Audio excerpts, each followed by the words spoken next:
Abduction, solving mysteries in the night. Chasing shadows, finding answers, shining bright light. No one's left behind in the darkness, all alone. With a heart like a siren, she brings the lost ones home. Silent cries in the dark no longer have to be, for justice wheels keep turning, granted on the beat. Broken voices find their power, call out hope again. When these crime busters run, no victims left to pay. Bravery in her veins, truth she won't disguise. With a fire in her eyes, she's got nothing to deny. Credit fights for justice, never backs down from the call. For the voiceless and the missing, she'll stand tall.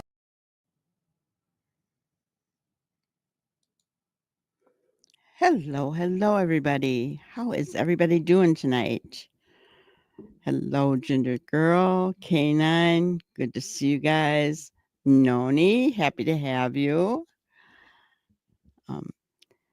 Yeah, I am getting a little better day by day. Thank goodness. As long as the weather stays the same, we'll be good. Oh, gosh. Um, so, looks like what we have been watching is very, very popular. We got a lot of views on it yesterday, and a lot of comments. And one of the comments that I thought was really nice, it was a person said, "Thank you to everyone, even in chat, for not bashing Seth." She said, "I'm so sick of it, and it's so refreshing," right? And it was awesome. You know, I thought, oh, I got to let everybody know that you guys were all being thanked as well for not bashing Seth. And I answered and I said, here at Granny's Crime Busters, we don't bash Seth. We're behind him and we're believing that Sebastian's going to be brought home to him. So hello, Brenda Joe, dreaming of blue skies. Good to see you, hon. Chemistry Queen, good to see you. Your week has been horrible. I'm sorry to hear that. Well, the weekend's coming. Does that help? I hope so. I'm sorry to hear that you've had a bad week. So I want to quickly go over our spotlight on the missing. We've got Tamia Imani Alexis Robinson, missing since October 21st, 2024, last seen in Murfreesboro, Tennessee. 17-year-old female, 5 feet 4 inches tall, 139 pounds, black hair and brown eyes. And once again, nothing else on this girl. Blows my mind. Murfreesboro is not very far from Hendersonville, by the way. And we have Lane Brand, missing since March 8th, 2025, last seen in Clarksville, Tennessee, which is where Seth lives. 16-year-old female, 5 feet 2 inches tall, 185 pounds, brown hair and blue eyes. Again, with her, nothing to be seen. So nothing else. We don't know what she was wearing. Nothing. So I don't know. I really wonder what these parents are thinking. It just blows my mind, right? But if you know of either of these two, please call their local police department, 911 or 1-800-TBI-FIND. So let's see. Major family illnesses. Oh, I'm sorry. That's never a good thing. Pray for healing. So let's see. Poppy Love, hello, hon. Good to see you. All right. So without further ado, we're going to get right into the second part of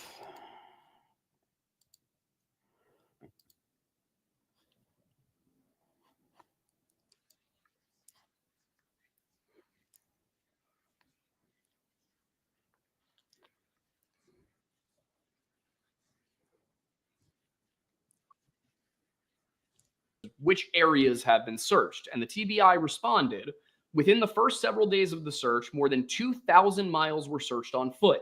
Many of these areas were initially searched and searched again. Law enforcement officers would search the neighborhood, surrounding neighborhoods, schools, and many other areas of the county by foot. Bloodhounds and handlers have searched the same areas. There have been aerial searches with helicopter, drones, and a fixed-wing plane. These aerial searches have been conducted on multiple days and multiple nights using thermal imaging technology. Sebastian's residence, the yard, the house, and the vehicles have all been searched multiple times. The neighborhood where Sebastian lives has been canvassed. Neighbors' houses have been searched. Sebastian is autistic and his family says he is drawn to water. Pools in the neighborhood were searched. Dive teams were brought in and bodies of water around the neighborhood and beyond that area were searched, including caves. So guys, do you ever remember any of the parents saying that Sebastian was drawn to water? Because I don't remember ever hearing that. I remember them saying he loved to swim in a pool, right? He loved that. He was like a fish in the water in a pool, but he didn't like lakes or creeks or ponds or streams, nothing like that. But I've never heard them actually say that he was drawn to water. Have you guys heard that?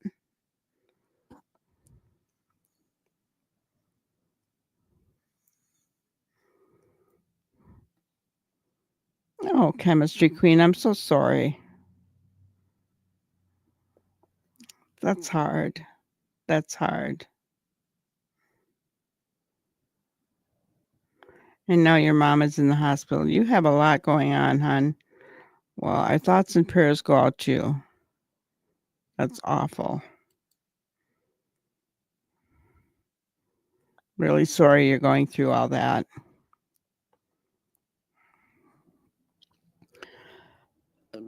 So anyway, guys, do any of you remember hearing that from any of the parents that Sebastian was drawn to water?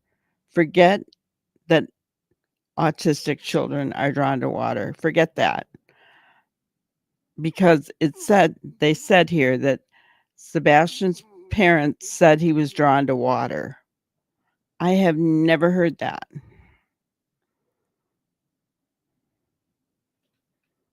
I know he loves swimming. Yeah. Okay, and I never, right? Yeah, I've never heard that until now, you know. Where does this misinformation come from? Oh, that's awesome chemistry. That's awesome. Yeah, they said he liked water, a pool, being in pools, which is way different. And then they actually went on to say, I think it was Chris who went on to say that he is not your typical tomboy, right? Which, I don't know, a tomboy is a girl acting like a boy, but okay. Mr. Intelligent there. But he said he didn't like going swimming in lakes or ponds or streams or rivers or creeks or anything like that because he didn't like dirty. So I don't know. I just found that very weird. Very weird.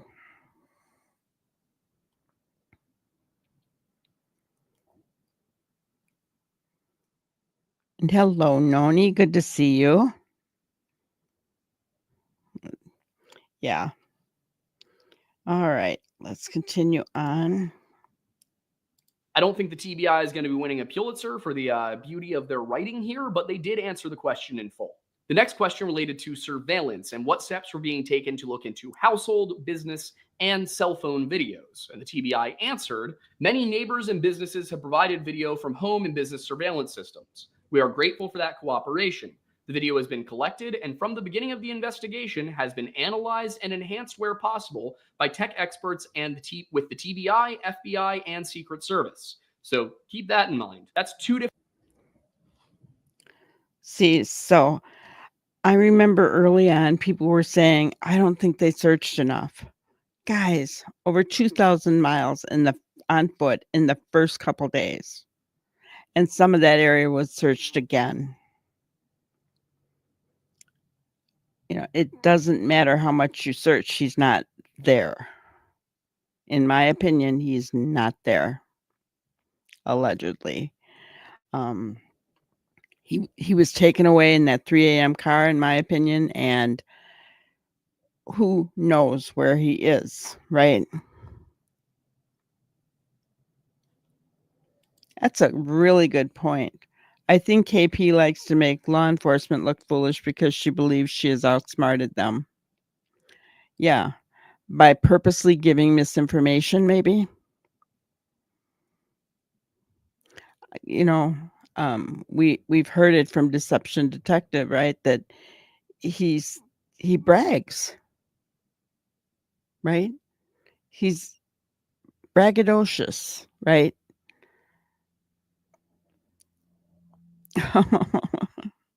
Noni, and it's good to have you here. So let's continue on. Different federal agencies that have now reviewed this footage. To date, nothing gathered from these video systems has been determined to be significant. We do caution that some surveillance video being shared in the public may have been misinterpreted or misidentified or not shown in its entirety. Now, I do want to take a break really quick. I'm not sure what they're referring to here. A video did come out. It was publicly addressed by Nick Barris on, I want to say it was the 14th, where he said that this appears to look out the back of a residence that backs up basically to the Stafford Court residence, and that it was seeing across a common area, but I can't tell what the common area was. Also, that report came out 4 days after this statement. So I'm not sure if that's what they were talking about, and the news report was just, out of line with what the police were saying, or if this was a different video. But well, we know, right? We do know. We're talking about the flashlight video. We all think that Nick Barris got in trouble for putting that out there, right? Because I think it did have evidentiary value, even though Mr. Snuggle Struggle felt like it didn't have evidentiary value. And, it did say, or it has not been seen in its entirety, which we did get more of that video later, right? More than what Nick Barris had. And Chris at the Mob Guru did an awesome job of breaking that down. We know exactly where the common area is, don't we? Right? We know exactly where that is. We know exactly the route that the flashlights took and where they went up to that car, and then where it went back to. So we do know, the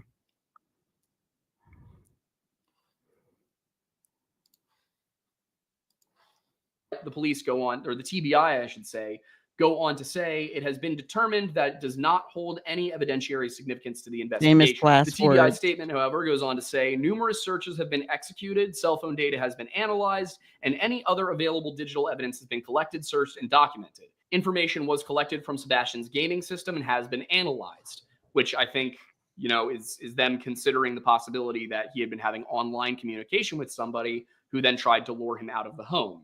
Over the Nintendo Switch, I guess. They go on to say, with help from the FBI, vehicles that were placed in the area at or around the time Sebastian's disappearance have been accounted for. These videos and all the electronic evidence that has already been reviewed is also being reinvestigated. And finally, is being reinvestigated.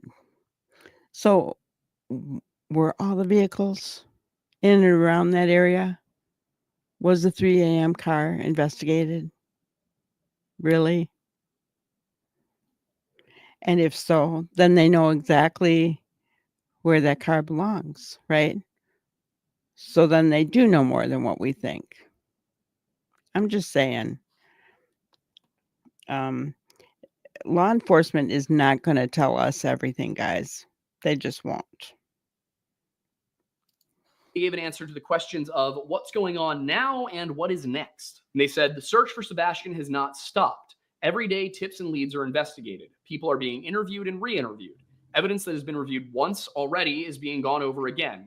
We'll admit this does begin to sound a little bit like the Hitchhiker's Guide to the Galaxy. We continue to ask residents in the area of the search to keep an eye on your property to see if anything may have been moved or displaced. Is this a place where a child could have hidden? If you have property that has ledges or holes that a teenager might find interesting and you can't search it for yourself, please contact the tip line and we can have someone check it out for you. If you know Sebastian and have information about him, what he likes, how he acts, that you think could be relevant, let us know. So as you can see, while the search was certainly extensive and the involved parties should be commended for their efforts, nothing new was turning up. The fact remained they had no leads and therefore no way to proceed. Seth, however, did not give up the hunt and was checking on every tip he received, telling WKRN, "I've been all around Nashville. I've been passing out flyers. It's time to start branching out farther. I just want to find my son." That same March 22nd articles reported that Seth, acting on a tip, had organized a search of Natchez and Trace National Park, which took the search over 100 miles from where it had started. And based on videos posted to X, it seems that this search was pretty loose and unorganized, them just walking around the park calling out for Sebastian. And as for the tip itself, whatever the source was, it was not present in the article. And the fact that Seth was willing to look so far away prompted other questions about his thoughts. Asked if he thought that Sebastian had left voluntarily, he said, "I don't know what to believe. All I know is he disappeared out of his mother's house, and it's my job to find him and bring him home." This was a task in which he was not alone, as WSMV reported on the 23rd that the United Cajun Navy had joined the effort after ceasing their search for Riley Strain in Nashville. I do have a couple of updates on that case, as I said, but those are going to wait until the end. News Nation reported that David Flagg, the incident commander for the United Cajun Navy, said it was Seth Rogers who had requested their assistance. And speaking to the media, he said, "First and foremost, we'd like to see Sebastian found safe and sound. I think that's everybody's hope, and that's always our hope. We're just people helping people. We have a lot of different skill sets in a lot of different areas, and I think our biggest thing is our dedication." And as all of this was going on, the Proudfoots began making public appearances and public statements to the media. And what I can say for certain is that if you thought that the stuff I told you about in this episode was weird, buckle up.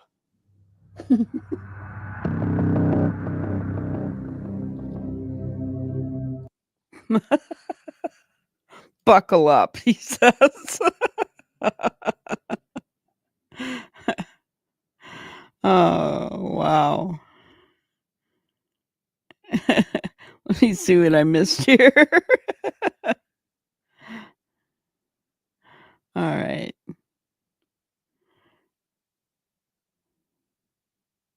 Feed 'em beans.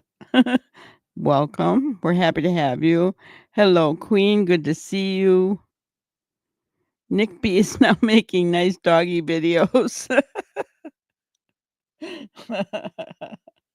Oh.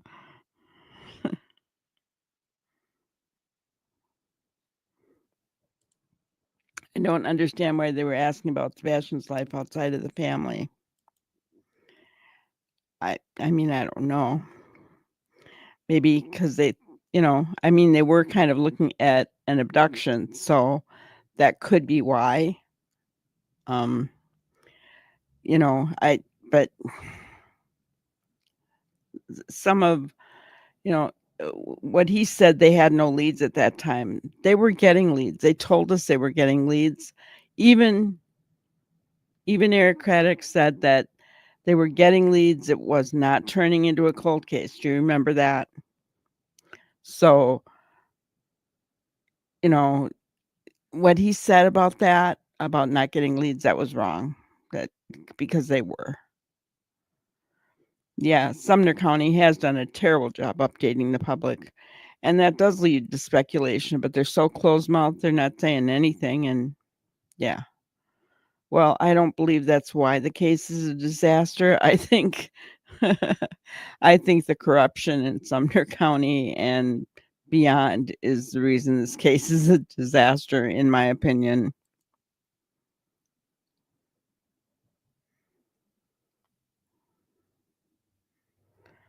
I'd love to hear what old Snugglestrucker would say now when asked about his garbage truck lights. But I doubt the only news he'd accept questions from would not know how to ask the hard questions. Yeah. He's not going to backtrack. He's not going to backtrack. If they were searched the house better, it would have done more good for evidence because they would have found some. Well, I mean, they searched it multiple times. Maybe if they searched it better on day one, I mean, I don't know. Maybe there wasn't anything to find. We don't know. You know, we don't exactly know what's happened yet, right? We know who we think is responsible, but we really don't know what happened and where Sebastian went, right? The what and the where we do not know. The why we know. We believe we know the who, right? Buckle up, Buttercup. That's right. Buckle up, Buttercup.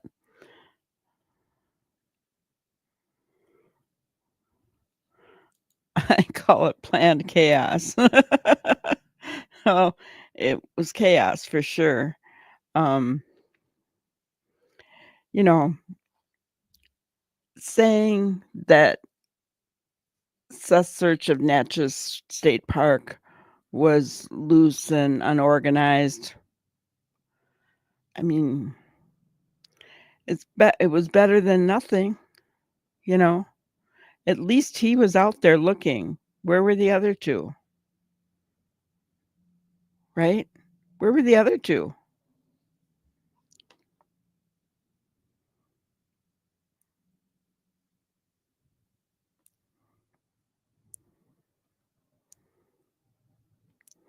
Hey, Ginger, you know what to do, right?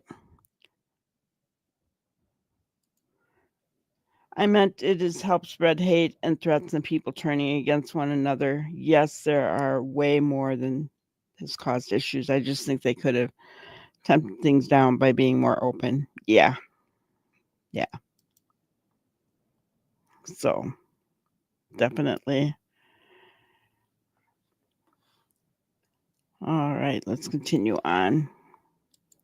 When I first began compiling information and researching the disappearance of Sebastian Rogers, the first interview I watched, which involved the Proudfoots, was done by Nancy Grace over at Crime Online. In broad strokes, the story that they told matched pretty well with what I was able to glean from the news while researching for the timeline, which was the first part of this series. Sebastian spent Sunday, the 25th of February, 2024, with his mother Katie and some relatives, came home, did his chores, and went to bed. The next morning, when Katie went to wake him up for school at around 6 a.m., she found that he was not in his bed. And then she found that he also wasn't anywhere else in the house, at which point she called her husband, Chris, who was working a construction gig in Memphis. The first search was organized that day, but that effort and those which followed failed to find any meaningful trace of Sebastian or to indicate where he may have gone. But after finishing the interview, even though it matched up with what I had been seeing, I just got the sense that something was off. Though at the time, I basically just chalked it up to their demeanor and the exhaustion that likely was influencing it. As I began to compare the Nancy Grace interview from March 25th with others that the Proudfoots had done in the weeks prior to that, one of the foremost things on my mind was how their demeanor just did not seem appropriate for the situation at hand. The first one I took a look at was from March 18th, conducted by YouTube creator Chronicles of Olivia, in which Chris and Katie were similarly unemotional, but it wasn't just that.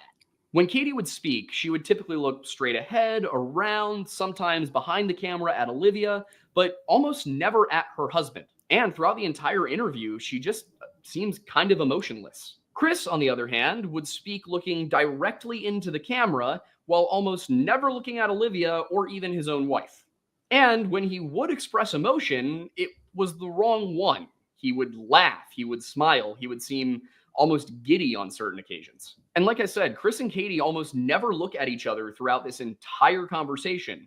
But when they do, it's just on a few occasions when someone's answering a question. And it's weird because they answer a lot of questions without looking at each other. It's just these 3 specific times. Like in one case, while answering a question about the events of Sunday the 25th before Sebastian disappeared, she paused, looked at Chris, and then says, we went and picked up our niece. Yeah, I got a call and asked if I could go and pick her up, and I did. And so we went and did that.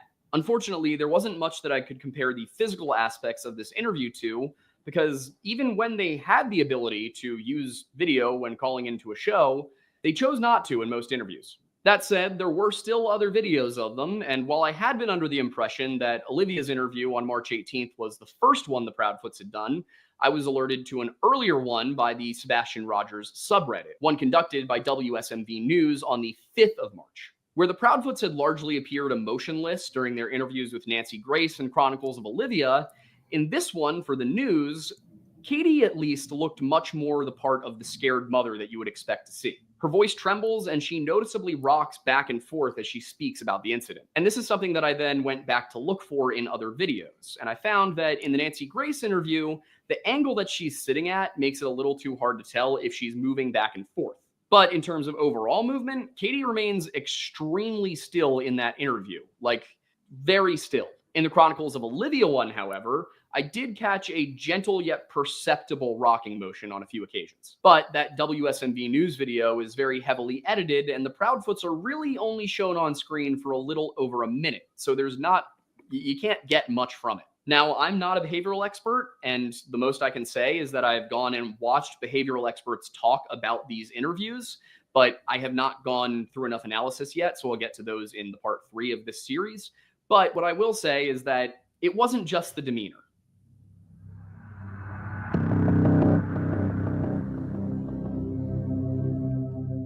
In addition to that somewhat strange demeanor displayed in these videos, some of the things that Katie said about the day before Sebastian disappeared struck me as odd. And in some cases, things were inconsistent between appearances. The first instance that caught my attention was the way in which Katie Proudfoot described the events of the morning before Sebastian went missing. And this was beginning around 58 seconds into that interview with Chronicles of Olivia. Katie tells Olivia, "We got up and, fun fact, I made breakfast that morning. We had a good time. We were laughing. We were joking. And he talked to the family on the phone during breakfast to brag." Aside from the choice of words being a little strange, it struck me as odd that she included that little detail about her making breakfast. If it were just her and Sebastian in the house, and at no point has she ever talked about Sebastian liking to cook, who else would have made breakfast that morning? Details such as this can be evidence of a fabrication, though not always, as somebody with a keen eye for detail is likely going to give those kinds of responses. Someone who gives a very specific detail amongst a sea of vague answers, however, should be viewed with a little bit of suspicion. The other strange part was her saying that Sebastian had called his family members to brag, as if that was just something kids normally do on a Sunday morning. And even if it were something that kids normally do on a Sunday morning, which in my experience it wasn't, what was he bragging about? And while that comment about bragging didn't appear in the WSMV or Nancy Grace interviews, it did appear in a March 17th interview hosted by a YouTube creator called Duchess and her panel. In that appearance, Katie said much the same thing that she had said to Olivia, telling the panel, "Sunday morning we got up and I made a fun breakfast for us. Spaghetti pancakes. Google it, y'all." Once again, just weird phrasing under the circumstances. And also, who tells somebody to Google a recipe while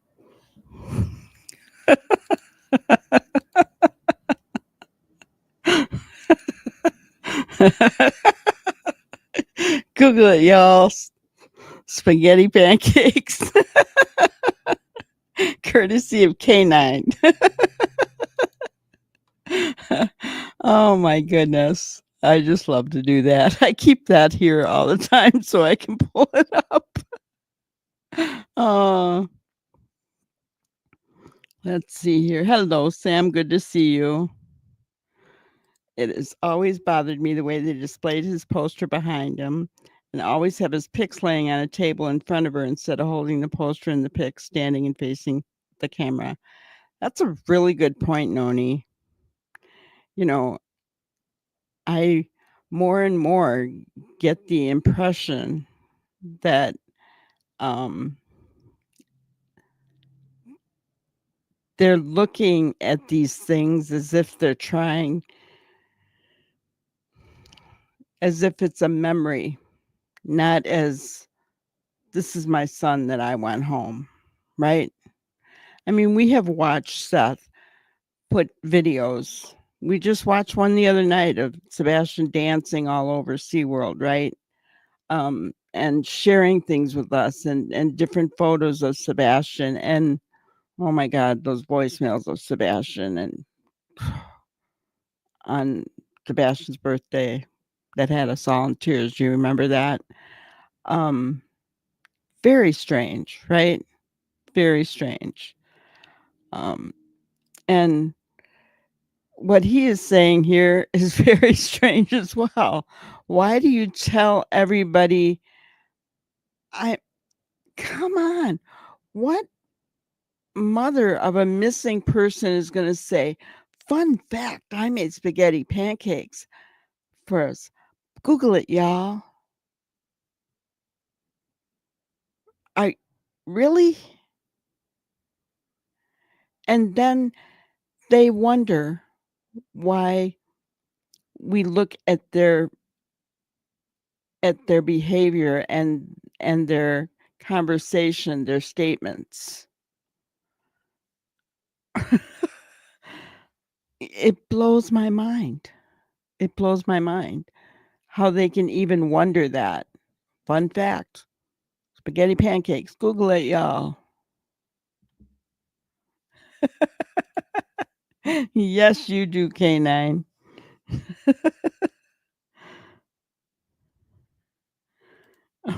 One of my favorite headliners at the top of Sebastian's billboards. Google it, y'all. I know, I love that one too. But, and we know what it was referencing, right?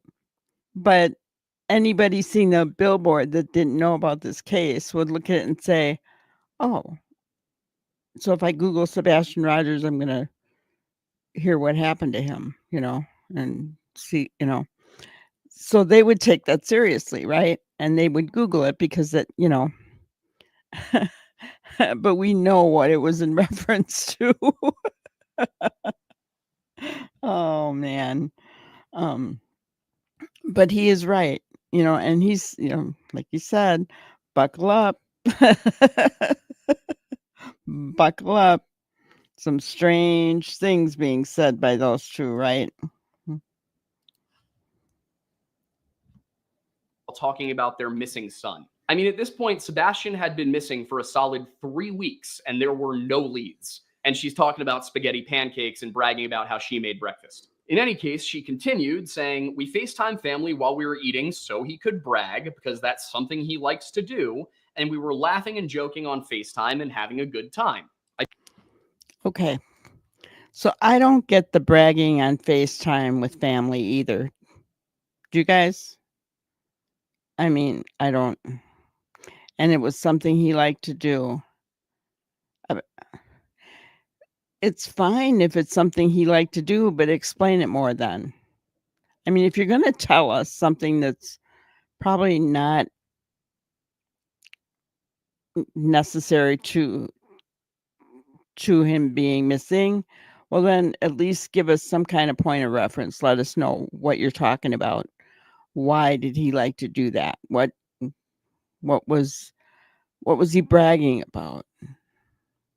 Was he bragging because his mother made breakfast for the first time in a year? I mean, seriously, we all know that according to those CPS reports, she ignored him, right?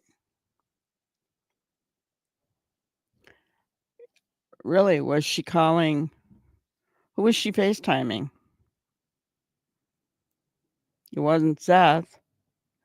Wasn't Robin. Did she call her mommy? Oops. I would love to know what calls were made on the 25th from Katie's phone.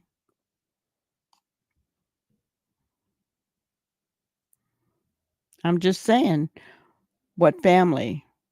I doubt she called sister, right?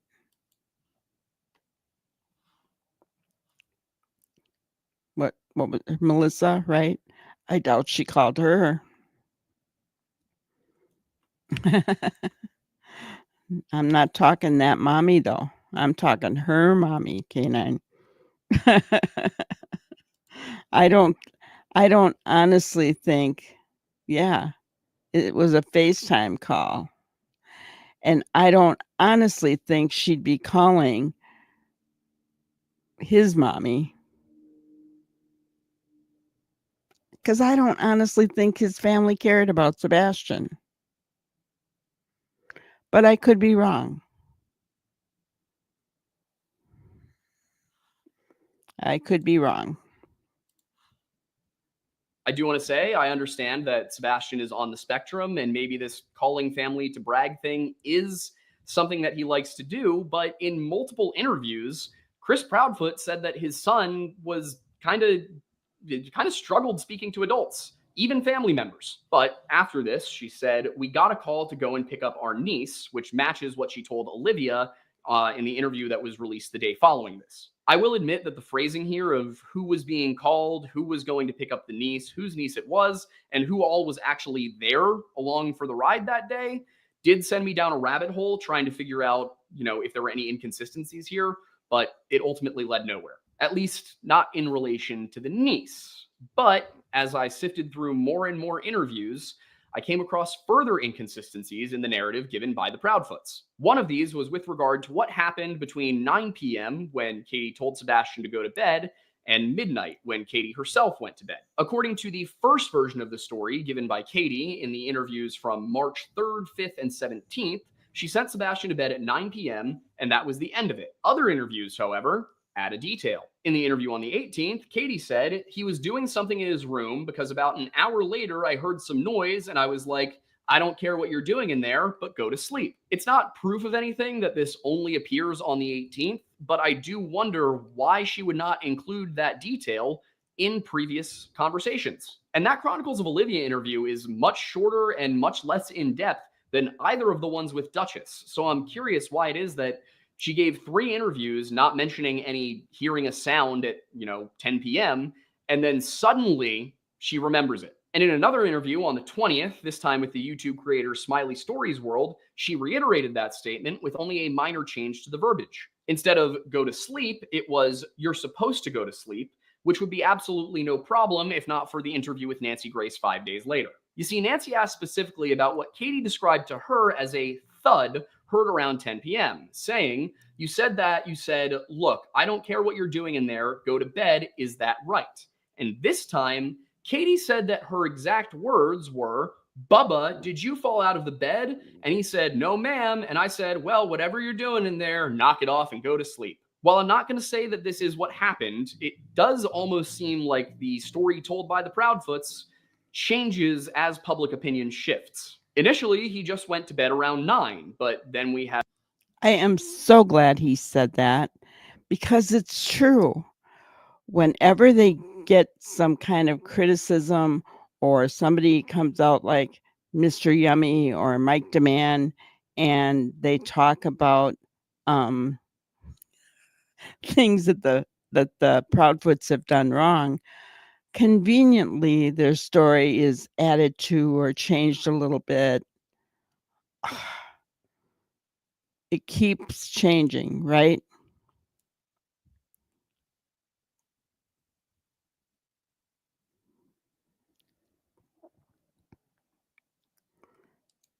That's what I think too. I think it was her mother.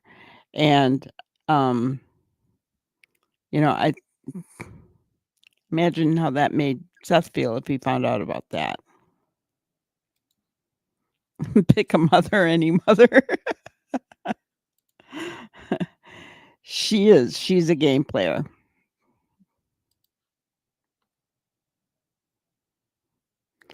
Exactly. I don't see Sebastian wanting to brag to CP's family with the way they treated him. It'd be the last people I'd want to call. Exactly. Right. But if Katie had been talking up her mother, which for the life of me, I don't know why she would. But, you know, yeah, you know, it's just very frustrating, you know, that they have been getting away with this for so long. For so long. And yes, we have to continue to trust in law enforcement and hope and pray that despite despite who's in the higher places and makes the decisions on charges, that God will intervene. That's the only thing we can pray for.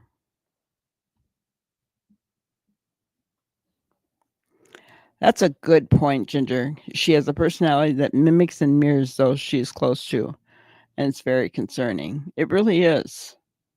It really is. And I think that I think because of what she went through as a child, um, I think that she had a very low self-esteem. I think that even after she went to live with her grandparents and was all of a sudden spoiled and became the princess, right? Um, she liked feeling that and fed into that, and that's what she wanted. And so Seth was never going to make her rich, right? And I think that's why she wanted to be divorced from him. Chris, on the other hand, and his family had money. Guys, I do not think that Katie is capable of loving anybody. I don't believe she loves Chris. In my opinion, I don't believe she does. But I think she liked the status that this family gave her. Look at the home she's living in, a $600,000 home, guys. Hello, Holly. Good to see you. Welcome in. So you look at her home and you think, she wanted status, money, everything. She doesn't love Chris, in my opinion, at all. But she wants to be what they have. Let's continue on. Have this additional detail about a thud heard around 10 p.m. And the thing is, people did not react well in the chats and the comments section to the fact that after hearing this thud from her autistic son, Katie did not go check on the boy. So then they go on Crime Stories on the 25th, and this time it's not just that she heard a thud, and it's not just that she said, keep it quiet. It's also that she asked if he was okay first, and that he responded to her. So she wouldn't need to check on him because he was okay. I will say in another interview, the excuse that she gave for not going to check on him at all that night is that he was a teenage boy and, you don't want to accidentally walk in on anything, as if knocking on a door is not an option. That said, in her defense, my little brother is on the spectrum in what appears to me to be at least a similar way to Sebastian. And I was asking my dad about it, and he did tell me that if he heard a thud from Liam's room, he wasn't going to think anything of it. So like I said, it's possible that her story was shifting with public opinion, but I also think that maybe public opinion was harping on the wrong thing there. The thing that Aiden doesn't seem to know about, at least he's not talking about it, is a chromosome deletion disorder. So in my opinion, if I heard a thud, yes, I'd be calling out and saying, "Are you okay?" But I'd still be going in to check, right? Because he had that problem. If he hit his head there, he could die. So in my opinion, if my child had that problem and I heard a thud, I'd be going in there to check on him. Now Aiden doesn't realize, or, at least it doesn't seem like he knows about that, right? So he's not taking that into consideration because he doesn't know about it. Ginger says KP has been manipulative since childhood. It was just not what happened to her, just my opinion. Yeah, I mean, I can go with that as well. You know, either way, I mean, I think she did suffer abuse as a child, so that can be a problem. But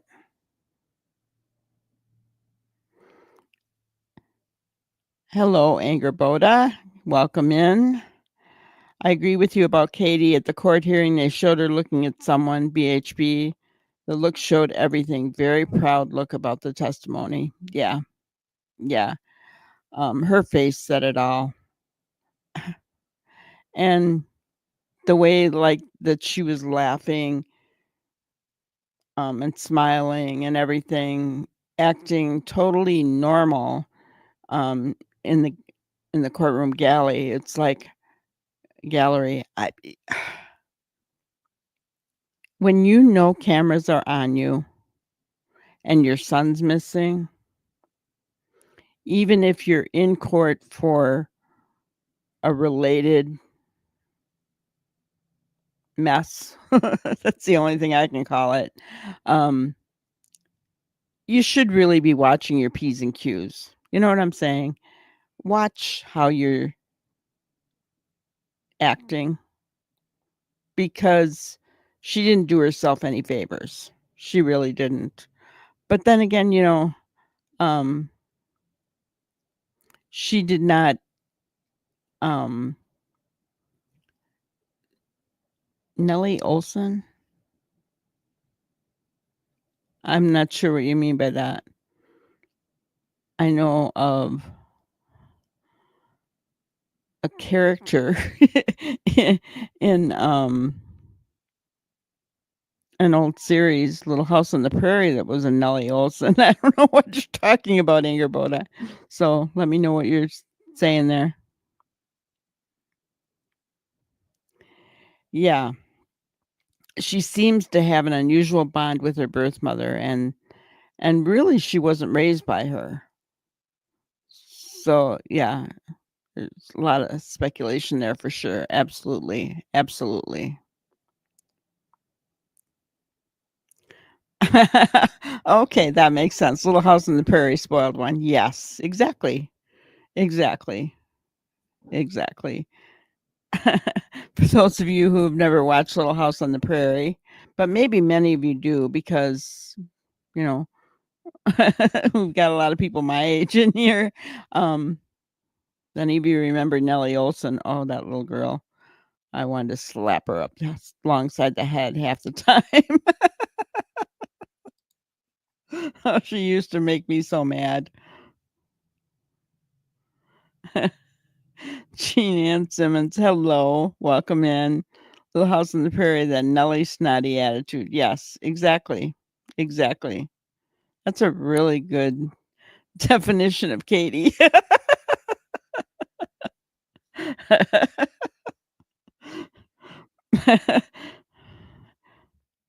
um, and Noni says, I agree.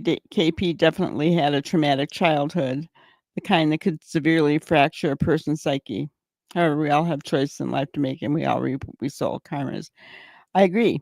I agree 100%. No matter what she went through, and I hope you guys please don't get me wrong on that. I'm not saying it's an excuse for her to behave the way she behaves at all, right? If you've had problems, you get therapy, whatever you need to do. But we all have choices that we make, and then we suffer the consequences of those choices, whether good or bad, right?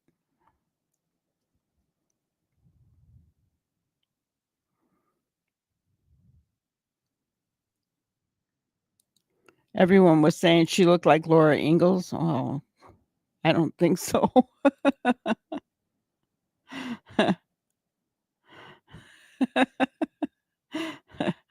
Oh, want to talk about Mr. Yummy, Michael Landon. Michael Landon, guys. Ooh, yeah. Good looking man. He was no longer with us, unfortunately, but yeah.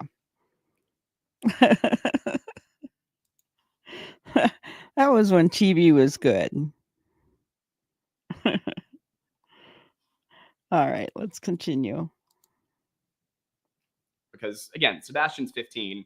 He's not going to hurt himself falling off a bed probably. But in any case, this was not the only thing. Yes, he might, but Aiden, you don't know about the chromosome deletion disorder That changed between those early interviews and the Nancy Grace appearance. Because the nature of what Katie was actually up to in those 3 hours before Sebastian went to bed and she went to bed is pretty unclear. In the interview from the 3rd, Duchess, speaking to Katie, said, "You fell asleep on the couch about 10 o'clock, but you said that Sebastian went to bed at 9 p.m. And then you got up off the couch and you went to bed, and you said that was around midnight." And rather than allowing Katie to answer the question that she had just been directly asked, Chris cut in to explain what happened. And he began by saying, there's actually a piece of, so to make something very crystal clear, so that way there's transparency across the board. Me and the mom were on the phone at 9:43 or 9:46 in the evening. And I find it funny that Hayden doesn't say anything about this, but me and the mom. Now, is that distancing language or what? I mean, think about it, guys. I think these two were headed for divorce when Sebastian went missing. I really, really do. Me and the mom. I have been in a step-parent situation. My husband has never called me that. My wife and I. It's always the way they talked about me. So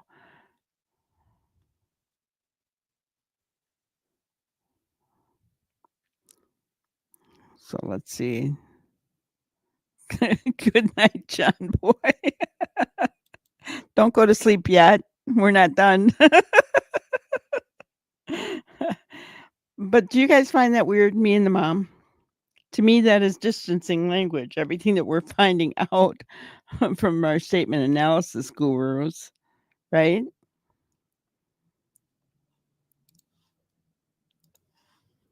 Evening, we stayed on the phone for quite some time. And this was followed by the unprompted information that the call logs have been verified by all the police departments, TBI included, even though it appears nobody had asked. So far as I can tell, this is the first time that anybody had told this part of the story to the media. So I just don't understand the need for a disclaimer there, as if it was a question that he had been asked on other interviews. But he continued saying, "We stayed on the phone. It was very lengthy. Mom did slightly start falling asleep while she was on the couch. I said, hey, you need to wake up, put the dogs up." And finally, Chris said, now, mind you, that was right around midnight, just before midnight or right around midnight. So in this version, mind you, that was at midnight or right around midnight, just before midnight or right around midnight. So guys, in this last AMW interview, she went to bed around 11. How did that change? Yep. And those were Chris's own words. So now Katie says she went to bed around 11. Really? Now, listen to what Aiden says next, guys. I find it really funny, but let's listen.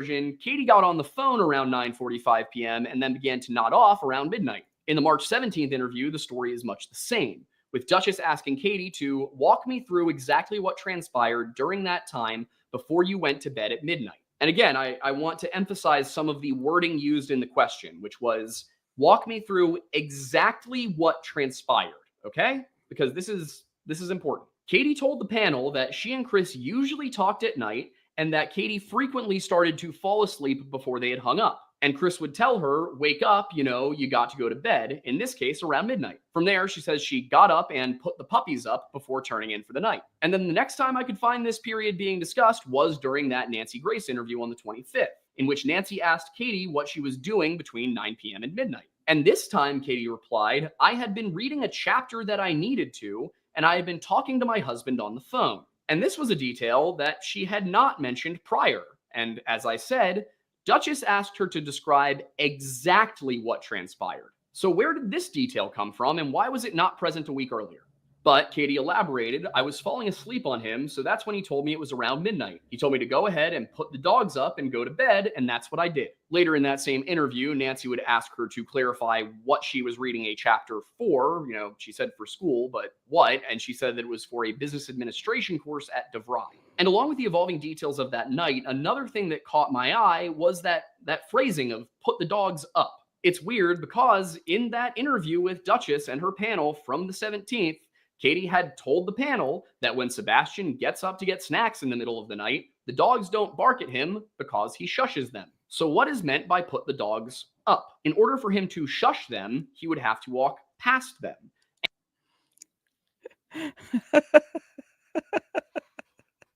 I can't believe that Aiden doesn't know this. So, guys, here's what I'm going to say. Mine and Brenda Joe's moms family came from Kentucky. My grandma and grandpa. Okay. They came from Kentucky. They would say stuff like that. You gotta put that up. Go put that up. Instead of put it away. Go put it up. And so it's a Southern thing. Okay.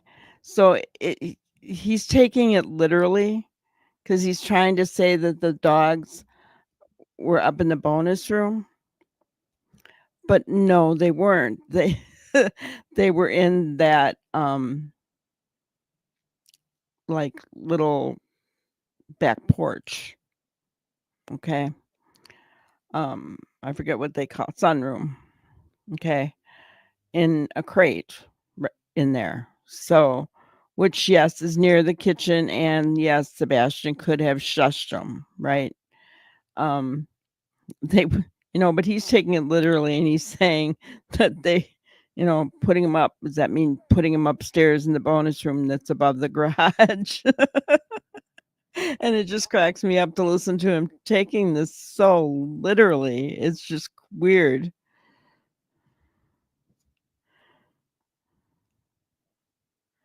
Okay, let me see what I'm missing here.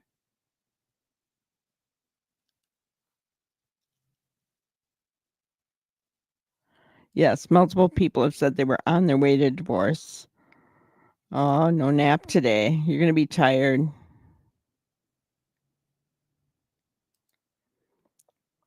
It's 11 o'clock. Oh. Yeah, me and the mom. So weird. Yes, it is.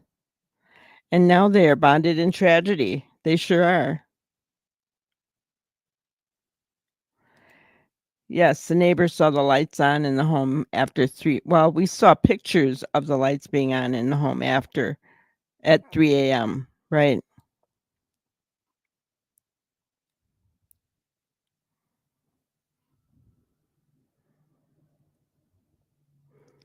Oh, girl.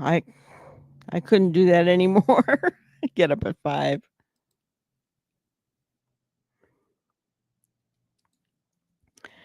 I think so. But has anybody else ever heard the term put them up from the South? I'm just curious. But I love how he's taking it literal here. It's kind of funny. When I know and I've heard it, I heard my mom, because we also had a great uncle who thought it was his job to let everyone in the family know that their language was not proper. So anytime somebody would say "warsh" or a double negative, oh, you didn't do that. Oh, no. Or put him up. He used to correct us. Noni, you've heard it. Yeah, gotcha. So, all right.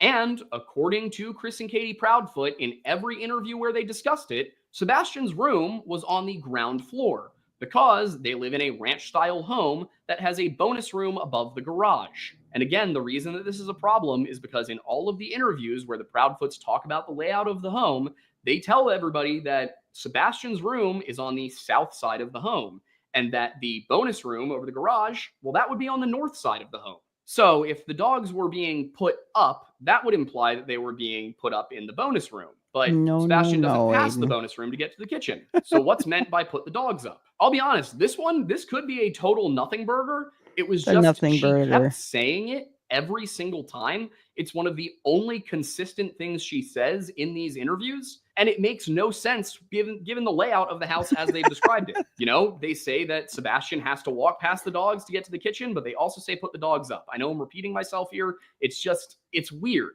Of course, none of this is really a smoking gun, but it is, in my opinion, enough to question the reliability of the stories being told, especially if other factors of the situation are considered, such as the manner in which Chris conducted himself during interviews.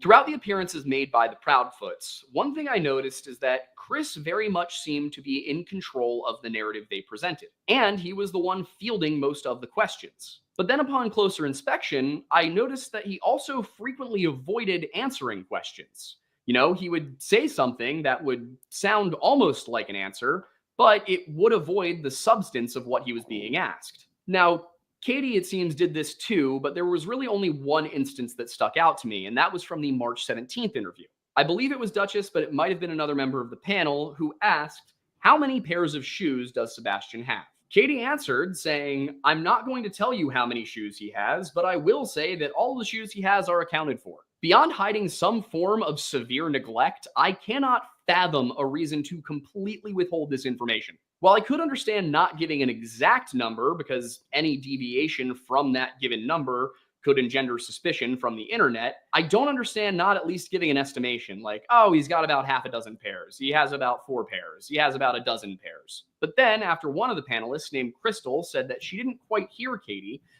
Chris clarified that she said she would not divulge how many pairs of shoes she has, but law enforcement has accounted for every pair of shoes. And Katie then, without prompting or missing a beat, followed that up with what to me sounds like a correction when she said, I have accounted for all of his shoes. Now, personally, I feel like the panel probably should have followed up on that, but they didn't. And Katie once again claimed that all of his shoes are still accounted for inside the house still during their appearance with Nancy Grace. Now, during that interview, as well as several others, Chris avoided, refused, or simply failed to answer numerous questions, and in some cases for reasons that I just find utterly bizarre. The first one I want to address came when Nancy was asking about the make, model, and year of the cars driven by the couple, and Katie answered that she drove a 2017 Infiniti SUV. Chris, on the other hand, simply said that he drove a diesel truck, specifically a Chevy, and did not give a year. So Nancy followed up and said, well, what was the year? And Chris said he didn't know off the top of his head, but he thought it was probably a 2021 model. Now, this wouldn't always strike me as odd, but in this case, Chris had given several extremely specific answers earlier in this very interview, as well as in an early interview from March 3rd, again with Duchess. Now, recall, in that March 3rd interview with Duchess, he was able to tell her 2 very specific times that he may have gotten onto the phone with his wife, 9:43 and 9:46 p.m. And, you know, most people under those circumstances would say around 9:45. And then earlier in that Crime Stories interview, he had told Nancy Grace that the time from his doorstep to his job site in Memphis was exactly 3 hours and 37 minutes. You know, leaving aside the fact that travel... Lots of 3s in there, guys. Lots of 3s in there. Remember what Mr. Yummy says, that 3 is a number for liars. Liars like to use the number 3.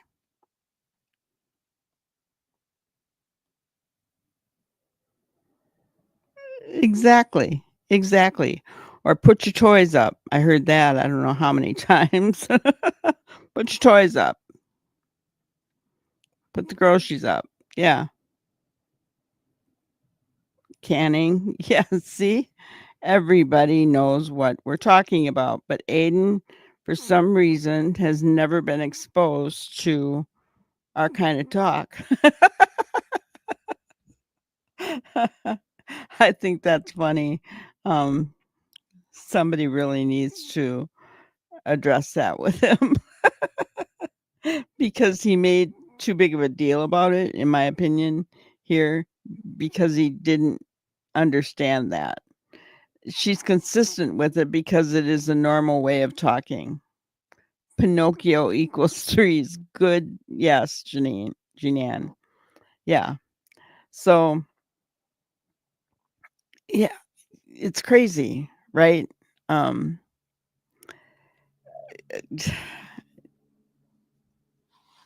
Let's continue. Times are almost never consistent down to the minute across distances such as the 229 miles between Stafford Court and St. Jude's in Memphis. It's pretty hard for me to believe that. One big reason for that is that Chris works in construction, which means that the specifications for his work vehicle are going to be extremely important to him. When purchasing a truck, he probably compared different brands and different model years and specifically chose 2021, especially considering that it seems like he's not struggling with money. That's also something I'm going to get to in part 3 because I have no Aiden's talking about his truck.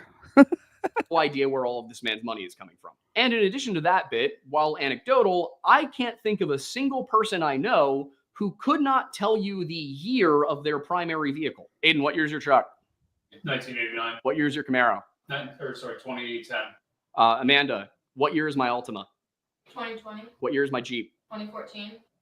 I think I make my point. I think Chris knows what year his car was made. In the interview, Nancy didn't say anything that would suggest she caught this and kind of had the same thought, but the look on her face definitely suggested that. So she carried on to confirm where the cars were that night, and then something else weird happened. Katie confirmed that her car had been in the garage, while Chris said that his was in Memphis, but then Nancy asked, so there's only one car at the home, right?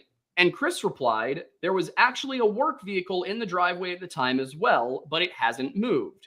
We can't give out that information because we don't have permission from her work. And Nancy simply said, I don't understand that. What?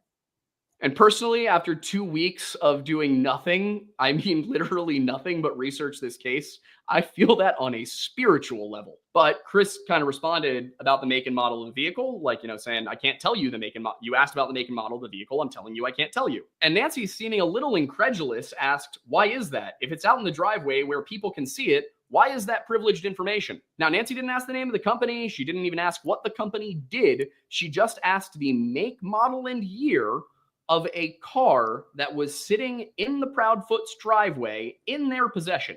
And Chris only answered, we just don't have permission from her company to divulge that information, even though he didn't need it. It's also public information on LinkedIn that Katie Proudfoot works as an installation technician for Brinks Home Security and has since 2020. And Brinks Home Security, from what I'm seeing online, typically uses the Ram ProMaster City utility van. So again, public information. So, there, Chris did it for you. But Nancy pressed ahead, asking Katie what she did for a living. And of course, she said installation technician, did not say Brinks. And she also asked if anyone could have pulled into the driveway with that car there. And Katie said that it was at the back of the driveway, that the SUV was in the garage, and that yes, if somebody wanted to pull into the driveway, they could have done so. And she also confirmed upon further questioning that the only ways to get into the garage were either with a remote or a code, and that Sebastian had access to the latter. When it came to a number of other questions, Chris was equally opaque. For example, Duchess asked about Sebastian's medications during that March 17th interview, because Sebastian was diagnosed with 6q27 chromosomal deletion syndrome, as well as, I believe I read somewhere, ADHD. Chris replied that he would not be disclosing any of the medications that Sebastian was prescribed, which I could understand that to some extent in certain cases. But the bizarre part is that he said it was for HIPAA reasons. HIPAA does not prevent parents from disclosing the medication that their minor children take to journalists, and especially not in cases where that could be relevant information. And yeah, what medication Sebastian was taking may not be relevant to his disappearance.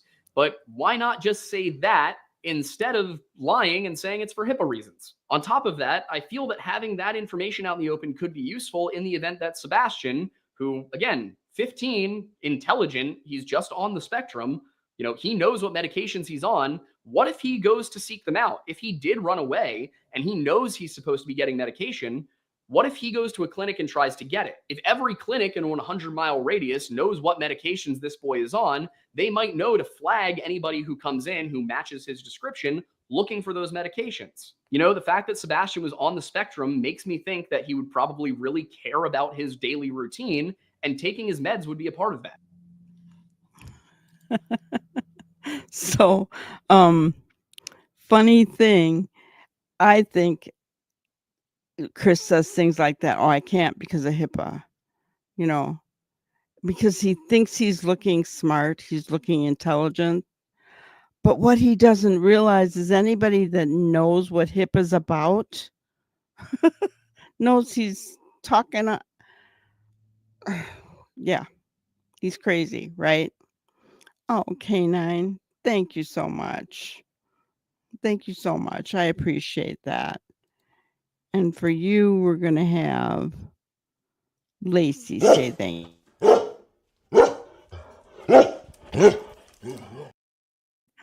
Thank you so much, sweetie. But yeah, I think he thinks he's so smart. He really does. And he's not, right? He doesn't know the first thing about HIPAA, or he would have never said that, because he wants to look intelligent. He really does. And he's not cutting it. He's not cutting it at all. All right. So if he chose to leave on his own, I do think that he would try to get access to the medicine he knew he was supposed to be taking. And in addition to that, I also think that had he left of his own volition, he probably would have thought to take his medicine with him. So to that end, I am curious if the police checked up on that. Did they go and see, were his daily medications still there? And it would also be good to know, is Sebastian able to get to his medication without assistance? Is this in a locked cabinet, or does he grab them out of his own bathroom sink every morning? But these were not the only times Chris evaded questions, and they were not the only times that he outright refused to give an answer. Because in the same interview, he was very cagey about how long he and Katie had known one another. One of the panelists I mentioned earlier, a YouTube creator who goes by the name of Cold Case Crystal, pressed the Proudfoots on that question during the March 17th interview, and this was because Duchess had skipped the question earlier on.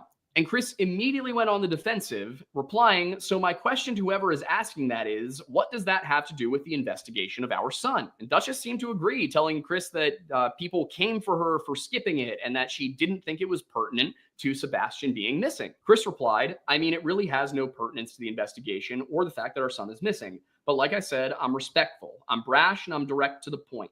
To answer that person's question, I've been in Sebastian's life for half his life." And before I go into why this might in fact be a pertinent detail, I do want to note that Chris uses that exact same combination of words several times when answering questions. You know, that brash, respectful, direct, and to the point. In that interview alone, he says this 3 times. And many of you that have been here for a while, smart as a box of rocks. Many of you that have been here for a while know that I actually looked that up. You can't be respectful and brash at the same time. It's impossible, right? It's impossible. Yes, Noni, they actually got married in 2021. So at the time of Sebastian's disappearance, they were only married 3 years. They haven't been married for, well, you got to remember, I mean, he's on his 5th wife, probably heading for a 6th, right? It takes time. You got the marriages, and then you got a little bit of a honeymoon period, and then you got the divorce. It takes a while. And he's only 41, so, it makes sense that they just got married. And I know I'm being sarcastic. Sorry, guys. But yes, 2021, he can't make it through. He can't even, yeah. It'd be interesting to know how long each one of his marriage lasts. Obviously, the Nina one didn't last long. And I'm talking from the time that they got married to the time that they split up, right? Each one. Because, Nina and him were split up for quite a while before they were divorced as well. So, and I think he was divorced in 2000, if I'm not mistaken, 2019. His divorce was final with Nina. So, yeah. Um I really hope and pray that with all of this publicity that if he and Katie get divorced, that women stay away from him. I mean, married on Valentine's Day in Tennessee.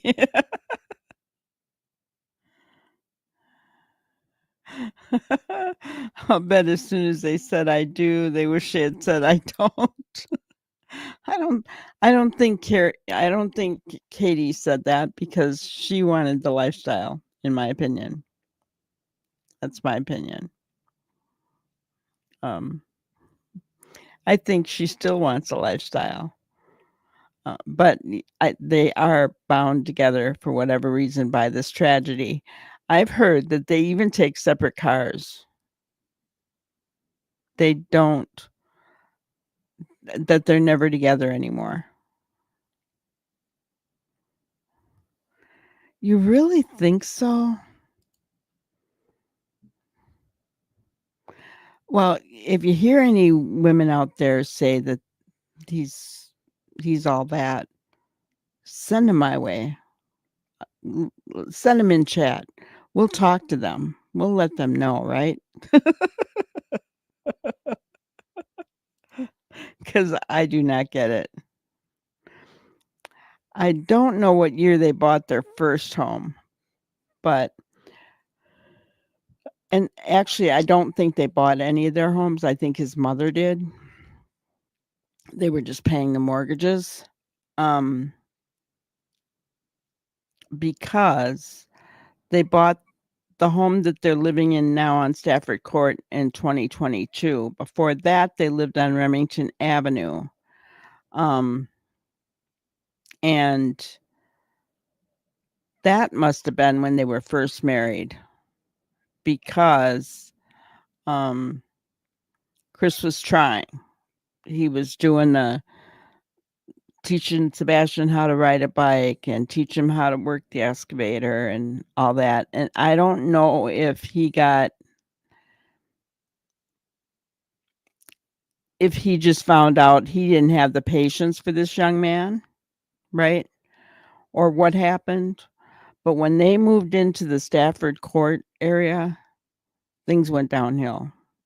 That's when all of this, the first CPS report was in January of 2022. So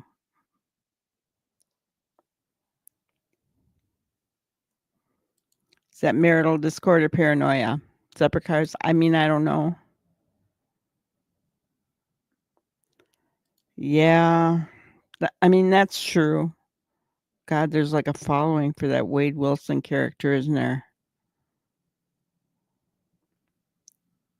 And he's nothing to look at.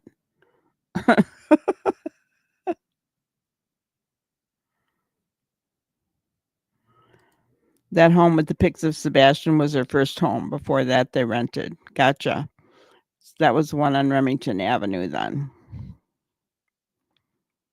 But crazy.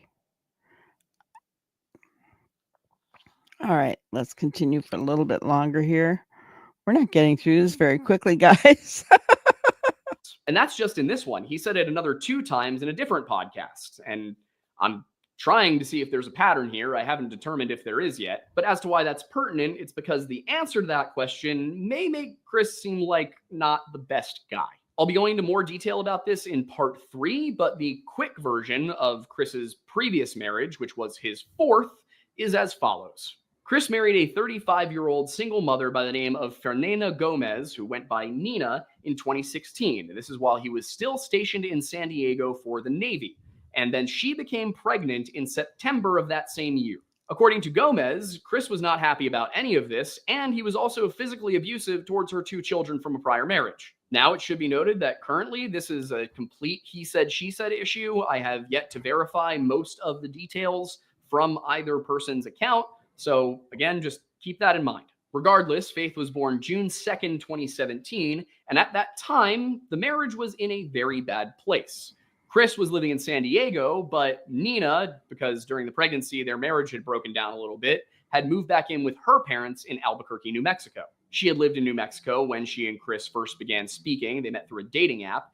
And when they got married, she moved out to California to live in naval housing with him. And it might occur to those of you who are familiar with military housing, and I checked this with one of our Discord members who just got out of the Navy, when you're married in the Navy, you get better housing and benefits. So without making any concrete accusations, I do have to wonder if it's possible that Chris married Nina Gomez and the 3 women before her solely for the benefits. This could explain why he went from marriage to marriage, why he married a woman he'd only met on a few occasions, and why he was upset when she got pregnant. It could also explain why he wasn't just upset about the pregnancy, but allegedly insisted that Nina terminate. If he was just marrying her for the benefits, he wouldn't want the strings that come with having a child. And again, I'll get into more of my reasoning on this one in part 3, but I'm skeptical of a lot of things here. Once again, not making any accusations, just giving potential explanations. After Chris and Nina's daughter, Faith, was born, however, they did try to make things work. He took some leave and he spent time living with her in New Mexico. And then after about a month, he went to go back to San Diego because, again, he was still in the Navy. But Chris, he was trying to be a good husband. He was trying to build a support system for Nina. So he suggested that she leave behind her entire family who was helping her raise her child and move to Hendersonville, Tennessee, where she knew literally nobody, so that his family could help raise the child while he was in San Diego. Nina did end up moving, though she told journalist Trevor Lee that it was against her better judgment and said it was because she still hoped to make the marriage work. Earlier in the interview, she had said that when she met Chris, he was great, and then just after they got married, he changed very suddenly. So maybe she was hoping she could get that original version of him back. But according to her, only about a month and a half after moving, she had to take her elder daughter, Isabella, who I want to say was 7 years old, to the hospital at Vanderbilt. And while she did this, the other 2 children stayed with Chris's family. Her 3-year-old son, Noah, went to stay with Chris's sister, Melissa, while Faith, who was at this point an infant, went to stay with Chris's mother, Kathy.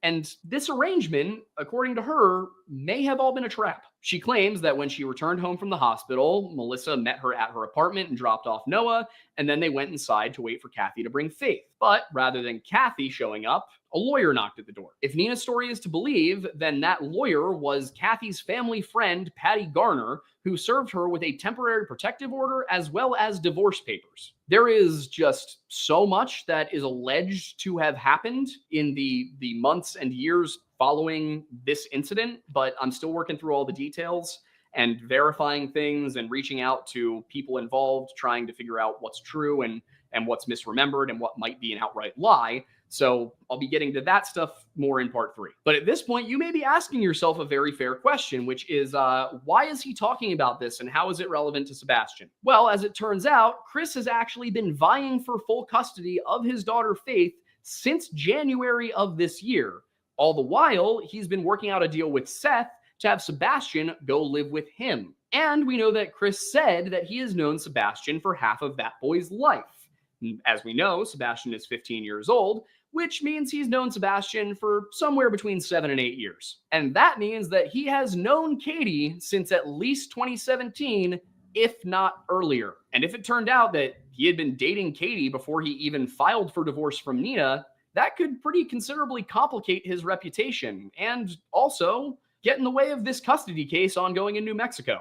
Of course, Chris has insisted in multiple interviews that changing the primary custody of Sebastian has nothing to do with him attempting to relocate Faith, but others have not been so sure about that.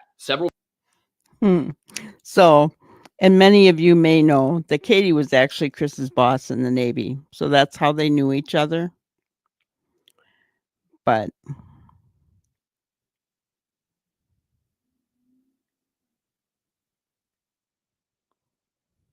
For real, yeah. After they married, he changed something with KP. Yeah. Yep. I think that, um, in my opinion, Nina seems like a sweet person, probably willing to let the man be the head of the household kind of deal. Katie, no. And I mean, think about it. She was his boss in the Navy. So Katie wears the pants. And, that may have been kind of exciting for him in the beginning. I mean, I don't know. I don't know. Who knows? You know, um,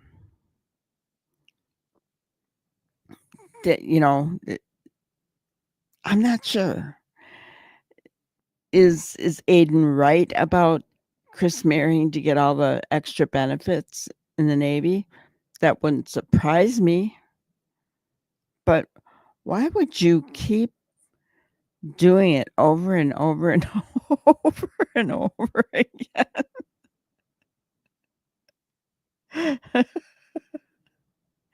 Oh gosh. I mean, really.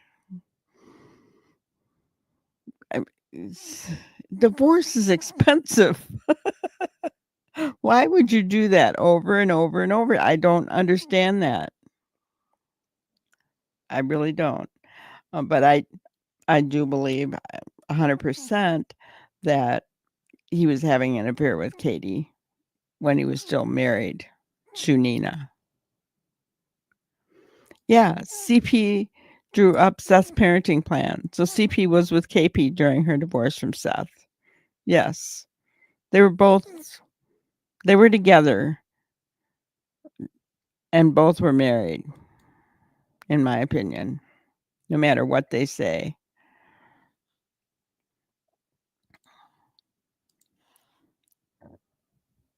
Questions were asked across multiple interviews about the timing of Sebastian going to move in with his father, which was supposed to be after this school year, and the timing of when Faith would hopefully be moving in, which what Chris wanted, according to from what I've seen from court documents and from Nina's statement. Chris was hoping to get Faith by the summer. And while I definitely have some further thoughts on this part of the whole situation, I still have some digging to do before I present this story in full. And that's partially because Chris actually did give concrete answers to some things. But the question there is, can Chris Proudfoot be trusted to tell the truth?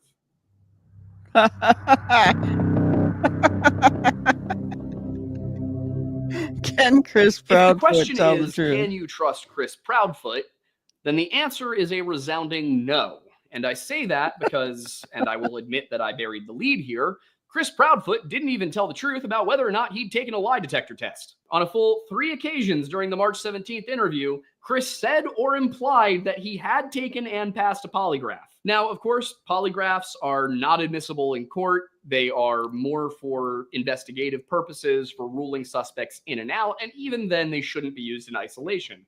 But the important part here is he said 3 times that he took one. About an hour and 45 minutes into the conversation with Duchess on March 17th, he said, while talking about the situation with his ex, people have asked about interrogations and polygraphs. All this stuff has been done. And then Duchess clarified and asked if both Katie and Chris had taken polygraphs. And Chris responded, the results are passed. Just minutes later, Crystal asked him to clarify once again that they had both taken and passed polygraphs. And Chris replied, yes. And then almost 10 minutes later, the question was asked yet again. And suddenly Chris had a much more nebulous, very defensive, and much longer answer to the question at hand. He said, well, hold on. Somebody asked the question, was a polygraph taken and has it been passed? Yes. I didn't specify who or when, but I can tell you everything has been vetted completely. Polygraphs have come back as passed. Thing is, he actually did specify who had taken a polygraph twice. And in the case of when Crystal asked it, pretty definitively. She asked, have you both? He said yes. He probably should have stopped there, but he didn't, adding, so I'm confused as in why they're all wondering if myself, my wife, and the biological father took one when a law enforcement agency has come out and told everybody Even in the TBI news link, if you guys hadn't read that, please go out and read that. That's got a lot of great information in it, especially it's probably the most up-to-date information. But they will even tell you at this point in time, they have no reason to speculate foul play or anything on the parents. Everybody's been extremely cooperative of anything and everything they've asked of us. Now, the problem is that the TBI website that he referenced didn't say that. The most recent update to that website, as of the date of this interview, had been posted on March 17th. And while it did say that the family had remained cooperative, it absolutely did not say that they were cleared. I also think it's important to point out the difference between everybody's been extremely cooperative and the family has remained cooperative. Those have different connotations. But what the TBI report actually said in regards to, whether or not foul play was an issue was, at this stage in the investigation, there are few clues to indicate what happened to Sebastian or where he may be. There is not proof at this time that there is a criminal element involved in his disappearance. But also, there is not any proof that there is not a criminal element involved. So agents and investigators are reviewing any possibility at all that may indicate where Sebastian is. That, however, is not the lie I'm referring to here, even though it is a blatant lie. The lie we're focused on here is the one where on the 25th, just under 8 minutes into the conversation, Nancy Grace asked point blank, "Okay, have the two of you taken a polygraph?" Katie replied, "I have," while Chris replied, "I have not." So, I mean, that's a different answer from the 3 he gave to Duchess's panel. And he elaborated, "I've offered and volunteered on many occasions to take a polygraph, and I was told directly by law enforcement that because of my whereabouts, I did not need one." I want to also say, See, and Nancy is a very strong woman. I think Chris walks in a little bit of fear of these type of women. And I think Katie's one of them. So I think he really does walk in fear of these type of women.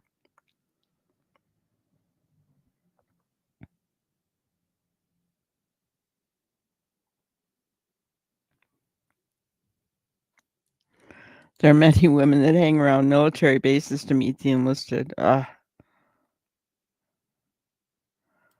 Yeah. So even with the polygraph test, none of the parents were cleared. Yeah, they haven't cleared anyone. I can imagine it'd be a real nightmare for CP if KP were controlling and add on top of it a hormonal teen boy in the home. And the way teens start to challenge things, or in this case, ask for help. Yeah. Yeah.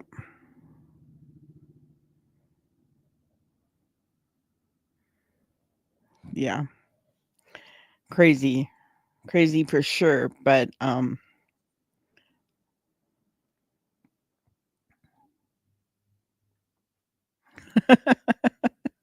CP should have just run away from home.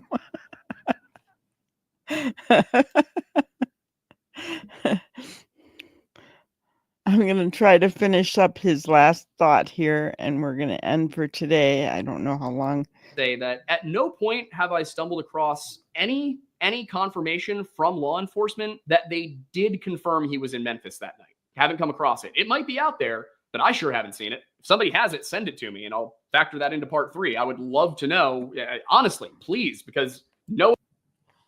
That's not out there, is it? I don't think so. There's been a lot of speculation, but like we have seen Seth's timesheet, I don't think that's out there for him. We have heard talks about, his coworkers or whatever they have said, that kind of thing. But we've heard that he was working on a car the night before, but I don't think there's anything out there that proves that he was in Memphis on Sunday. And if I'm wrong, let me know, guys.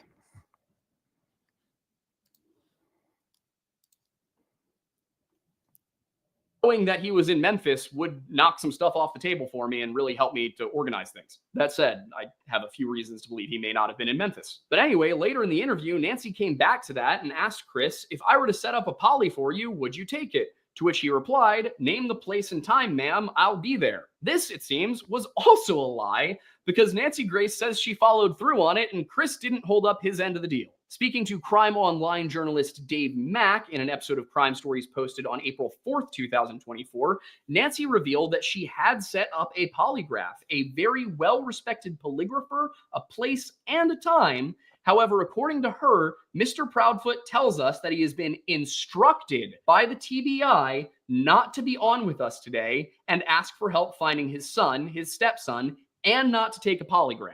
Nancy said she's never heard of that, and after Chris falsely implied that he had been cleared by the TBI, I'm hesitant to believe that this instruction came from the TBI at all. And Nancy seemed to agree with this. She said that as a prosecutor, as an assistant district attorney, she loved it when people took polygraphs, whether they were lawyers, witnesses, targets, criminals, plaintiffs. No matter what their relation to the case happened to be, she loved it when they took polygraphs. And to me, this statement kind of implies that this is not the kind of advice that law enforcement would give. However, it is exactly the kind of advice that an attorney would give.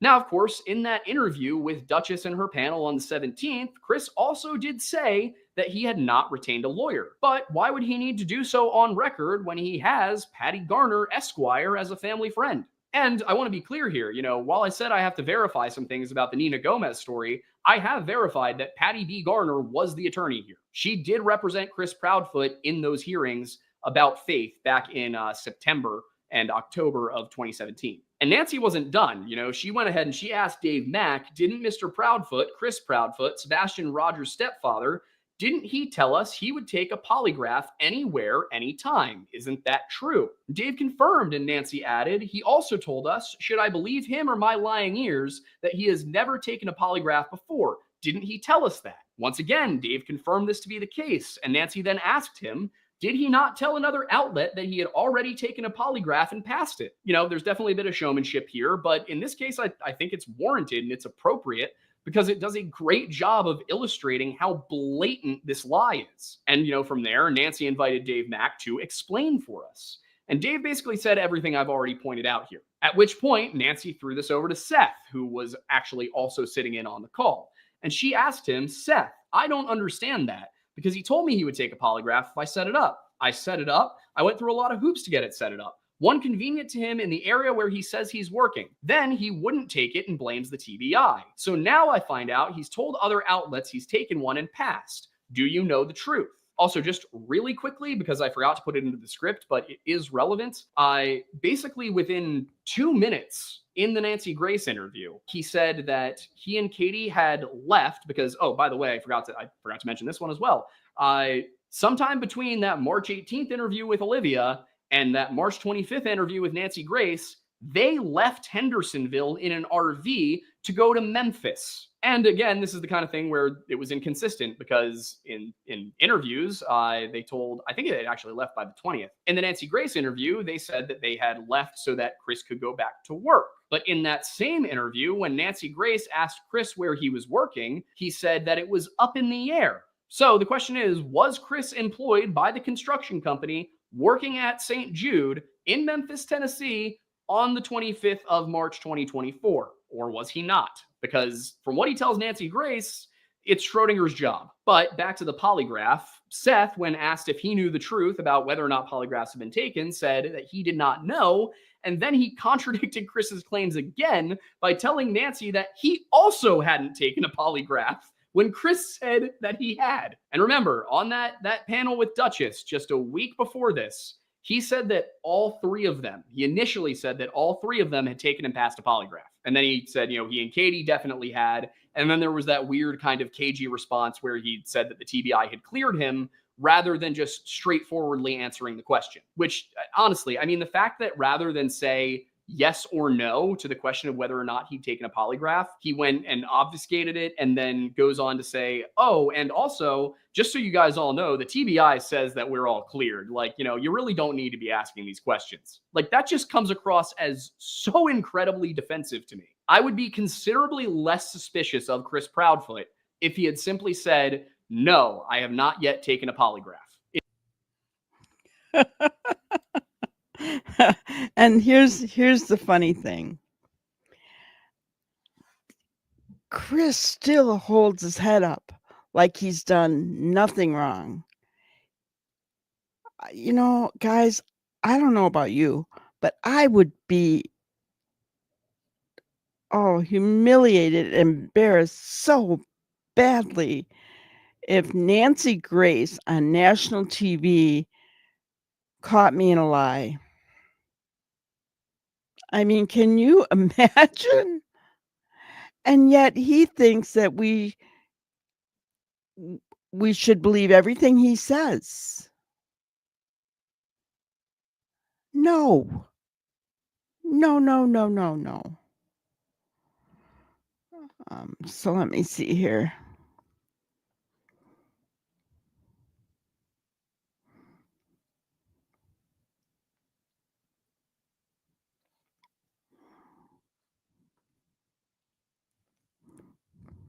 Okay, so the PI Heather said CP was not seen after 8 p.m. at the trailer park, but his truck was there. Okay.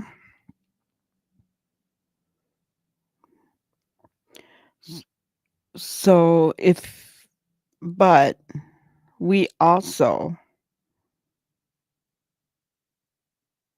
so after 8 p.m., but we also had this, guys. You remember, right?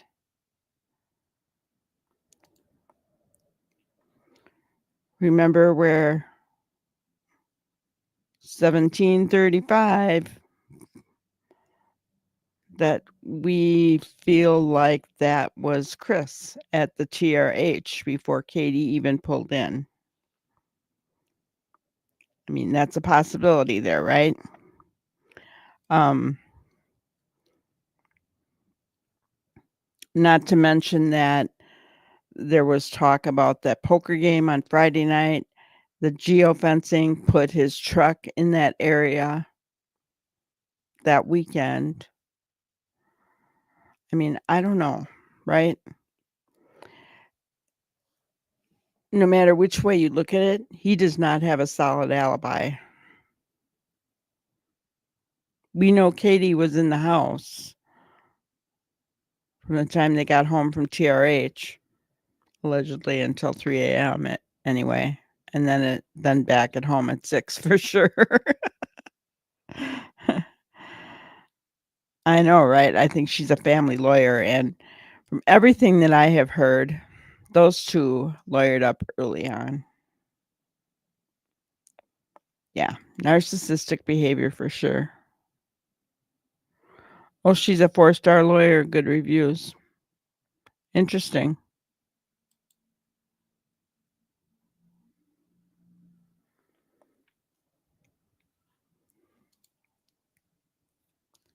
Has Wi-Fi.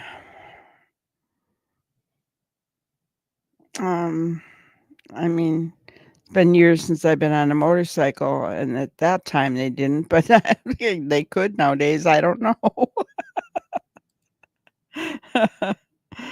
But we are gonna stop there for tonight. But yeah, it's gonna take us a while to get through this, but I find this really interesting, guys. I don't know about you.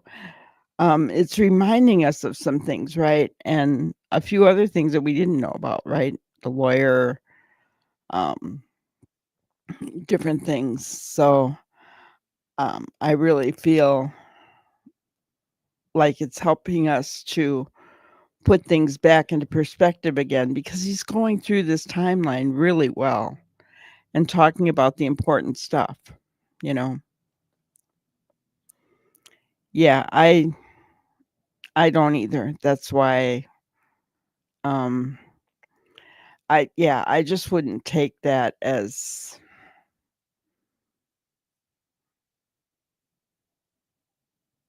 I think she was it seemed like she was working for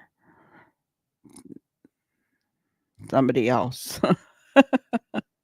the whole time. So I don't trust what she said. We know Seth has an alibi, despite what anybody else has to say. He does. Katie was at the house. She had an alibi, but Chris did not. Chris did not have an alibi.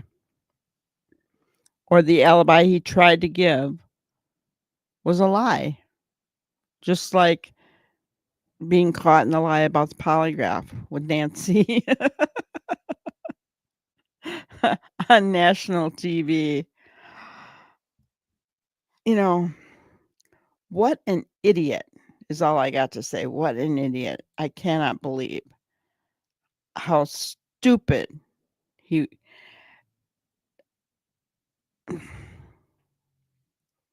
Yeah, but yes, Canine, you said it perfectly. Narcissistic behavior. Because even if they're caught, they're sure not going to admit to it, are they?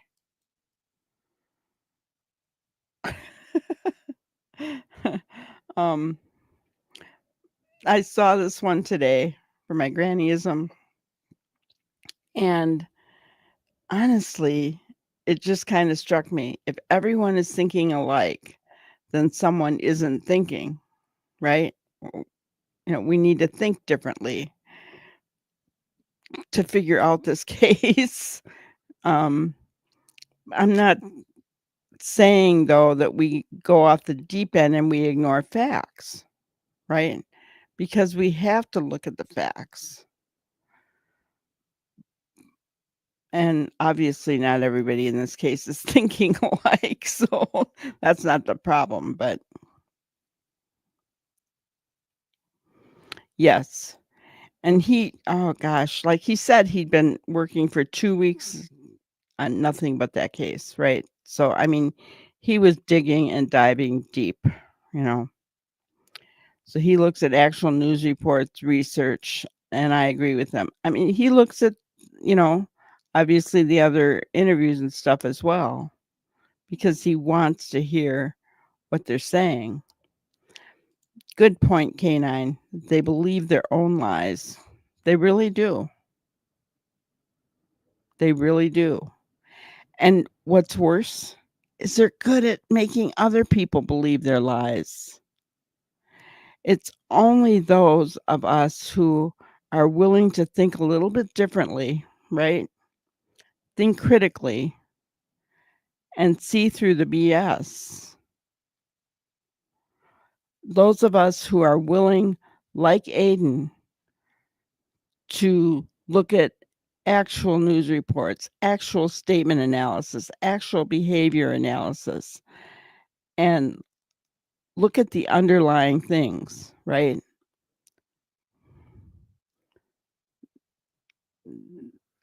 Like Nancy, who will call out a lie on national TV. She didn't care that it was a stepfather of a missing parent, and I don't blame her. She called it for what it was. Bold move, considering that people have been threatened, right? Bold move. I know, Noni, right? The semantics with them. It's crazy. It is crazy. On so many levels. It's crazy. But, you know, thank goodness we know the truth. We're not stupid enough to fall for the lies that they want to tell us. And I think that is because many of us have lived through dealing with some of those people, and we can see it easier than some people can. You know, experience does help. It brings wisdom, brings intelligence, and helps us to look at things in a more realistic way.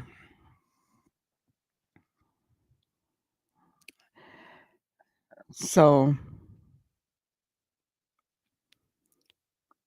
now we just need to hope and pray that somebody's going to crack and tell us where Sebastian is.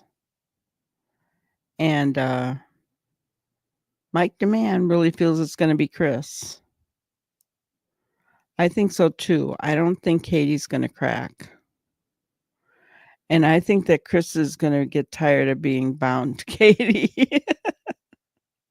Allegedly, in my opinion. But we'll find out, won't we? Because I remember something that Seth said early on.